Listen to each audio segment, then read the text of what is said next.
Hello guys, I hope you are good and today is day 2 of our 21 days job hunt challenge। तो आज हम देखने वाले हैं रिज्यूमे के बारे में। डे 1 पे हमने देखा था इस चैलेंज का ओवरव्यू। तो अगर आपने अभी तक वो वीडियो नहीं देखी है तो मैं आई बटन पे उसको अटैच कर दूंगी, तो आप वहां से जाके देख सकते हैं। साथ ही उस वीडियो का लिंक मैं डिस्क्रिप्शन में भी दे दूंगी, तो आप डिस्क्रिप्शन से जाके डे 1 का वीडियो चेक कर सकते हैं। उससे आपको समझ में आएगा कि हम पूरा क्या क्या कंटेंट जो है वो इस चैलेंज में कवर करने वाले हैं। So let's start today's video and our topic is resume. So why resume, why we are starting from resume? Because आप अपनी जब जॉब हंट करते हो ना, तो वो उसका फर्स्ट पार्ट भी सबसे इंपॉर्टेंट, सबसे क्रूशियल पार्ट भी आपका रिज्यूमे ही होता है। जब भी हम सोचते हैं कि अच्छा चलो नई जॉब के लिए सर्च करने लगते हैं, नई जॉब के लिए कुछ अप्लाई करने लगते हैं, तो हम सबसे पहले अपना रिज्यूमे अपडेट करते हैं। उसके बाद हम इधर उधर अपनी जॉब के लिए जो है रिज्यूमे को सर्कुलेट करते हैं, फिर वहां से हमारे पास कॉल आते हैं, देन हमारा इंटरव्यू शेड्यूल होता है। सो ओवरऑल देखा जाए तो हमारा फर्स्ट स्टेप जो होता है वो रिज्यूमे ही होता है। सो आज के हम इस वीडियो में समझेंगे कि रिज्यूमे का बेस्ट टेम्पलेट क्या होता है और आप किस तरीके से कैसा रिज्यूमे बनाए, एकदम ऐसा जोरदार रिज्यूमे बनाए कि आपके पास ज्यादा से ज्यादा जो है वो कॉल्स आए। तो सबसे पहले आपके रिज्यूमे में 4 सेक्शंस होने चाहिए। So I am also attaching one of the templates on my screen also, ताकि आप देख सके। सबसे पहले आपके रिज्यूमे में सेक्शन होना चाहिए आपकी क्वालिफिकेशन डिटेल्स का, आपकी एजुकेशनल बैकग्राउंड का, जहाँ पे आपने क्या क्या स्टडीज करी है, specially relevant to that profile जिसके लिए आप अप्लाई करने वाले हैं, वो सारी आपको वहाँ पे मेंशन करनी है। सेकंड सेक्शन आपका होना चाहिए एक्सपीरियंस सेक्शन। अब यहाँ पे अगर आपका कोई भी आपने पहले जॉब किया हुआ है तो आपको वो मेंशन करना है। आपने अगर कुछ भी इंटर्नशिप करी है, कुछ भी आर्टिकलशिप करी है, तो आपको वो मेंशन करना है। या फिर आपने कॉलेज के दौरान कुछ असाइनमेंट्स किए, कुछ फ्रीलांसिंग करी है, तो आपको उसका जो एक्सपीरियंस है वो भी आपको यहाँ पे मेंशन करना है। बेसिकली आपने अब तक उस प्रोफाइल से रिलेटेड क्या क्या काम कर चुके हैं, आपको वो सारा का सारा एक्सपीरियंस सेक्शन में मेंशन करना होता है। Now third part should be dedicated to your accomplishments. आपकी क्या क्या कॉलेज में जो भी अचीवमेंट्स रहे हैं, आपके स्कूल में कुछ अचीवमेंट्स रहे हैं, या फिर आपने पहले कहीं जॉब करी है वहां पे आपके क्या क्या अचीवमेंट्स रहे हैं, वो सारा का सारा आपको अकम्पलिशमेंट पार्ट में मेंशन करना होता है। It is again one of the important sections of your resume.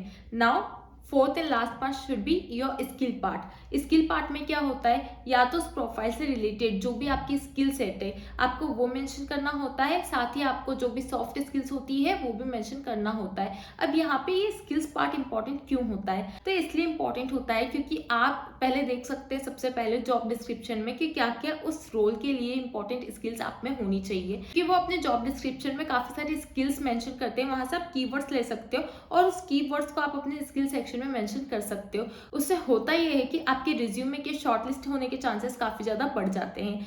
ये 4 सेक्शंस आपके रिज्यूमे में होने चाहिए। इनके अलावा हो सकता है कि एडिशनल और कुछ सेक्शंस भी जो है आप अपने रिज्यूमे में कवर करें, but don't miss this 4 important section. बहुत ज्यादा इंपॉर्टेंट सेक्शन होते हैं आपके रिज्यूमे के लिए। उसके बाद एक और ध्यान रखने वाली बात ये होती है कि जो भी आप फॉन्ट्स यूज कर रहे हैं अपने रिज्यूमे में, वो हमेशा स्टैंडर्ड होना चाहिए। मतलब कि इन चारों सेक्शंस में जो भी फॉन्ट आएंगे उनका फॉन्ट स्टाइल और साथ ही फॉन्ट साइज सब कुछ सेम होना चाहिए। हाँ, बस हेडलाइन का जो फॉन्ट साइज है वो थोड़ा अलग हो सकता है, बट इसमें बहुत ज्यादा कुछ कर्सिव राइटिंग या कुछ इस तरीके से नहीं करना है। आपको जितना हो सके सिंपल रखनी है चीजें, और साथ ही आपको बुलेट फॉर्म में चीजें रखनी है। बुलेट फॉर्म आपको अपने रिज्यूमे में रखना है, आपको पैराग्राफ में कुछ भी नहीं लिखना है। साथ ही जो भी कीवर्ड्स है आपको उन्हें हाईलाइट भी करते जाना है। अगर आप अपने रिज्यूमे में कुछ भी लिंक्स अटैच कर रहे हैं तो मेक श्योर कि वो जो लिंक्स है वो क्लिकेबल होने चाहिए। मतलब कि अगर हम उन पे क्लिक करते हैं तो डायरेक्ट कुछ भी वेबसाइट है या फिर आपका जो लिंक्डइन हैंडल है वो डायरेक्ट ओपन होना चाहिए। अब अगर आप चाहें तो आप अपना रिज्यूमे जो है वो ब्लैक एंड व्हाइट रख सकते हैं, साथ ही कलर्स भी यूज कर सकते हैं। But if you are using colours in your resume then make sure कि जो कलर्स है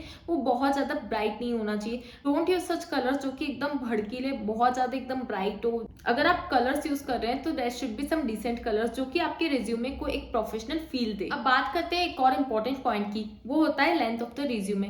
बहुत सारे लोग एकदम ई बुक बना देते हैं रिज्यूमे के नाम पे, मतलब कि वो एकदम 7 से 8 पेजेस का रिज्यूमे बनाते हैं। अगर आप एंट्री लेवल के लिए अप्लाई कर रहे हैं, आप फ्रेशर हैं, या फिर आपका बहुत ही 5 ईयर्स से भी कम का एक्सपीरियंस है, तो इवन 1 पेज का रिज्यूमे भी इनफ होता है एक फ्रेशर के लिए। फिर अगर आपका 5 to 10 ईयर्स का एक्सपीरियंस है तो आपके 2 पेजेस में आप उन चीजों को कवर कर सकते हैं। एंड अगर आपका उसके बाद ज्यादा एक्सपीरियंस है तो उसके बाद आपके 3 या 4 पेजेस जाना चाहिए। उसमें भी आपको एकदम बहुत ज्यादा कुछ चीजें, जैसा कि मैंने बताया था, पैराग्राफ फॉर्म में नहीं लिखनी है। चीजों को कंसाइज मैनर में आपको अपने रिज्यूमे में लिखना है। आई होप गाइस कि जैसा कि मैंने इस वीडियो में बताया कि क्या क्या सेक्शंस होना चाहिए, क्या क्या कंटेंट होना चाहिए आपके रिज्यूमे का, किस तरीके का आपके रिज्यूमे का का ओवरऑल फील होना चाहिए, कैसा उसका लुक होना चाहिए, आपको क्या क्या मिस्टेक्स अवॉइड करनी है। सो आपका रिज्यूमे अब जब आप बनाएंगे तो आप इसी तरीके से बनाने वाले हैं। ये सारी छोटी छोटी बारीकियां हैं जिन्हें आपको अपने रिज्यूमे में जरूर से देखना है। साथ ही आपको कुछ और चीज़ों का भी ध्यान रखना है, जैसे कि ग्रामर एरर्स नहीं होना चाहिए, अलाइनमेंट रिज्यूमे का प्रॉपर होना चाहिए। सो बेसिकली थोड़ी थोड़ी कुछ चीज़ें ऐसी है जो कि बहुत छोटी चीज़ें, बट इनका इम्पैक्ट जो होता है वो बहुत ह्यूज होता है। सो आई होप कि आप क्लियर होंगे कि किस तरीके का आपका रिज्यूमे होना चाहिए।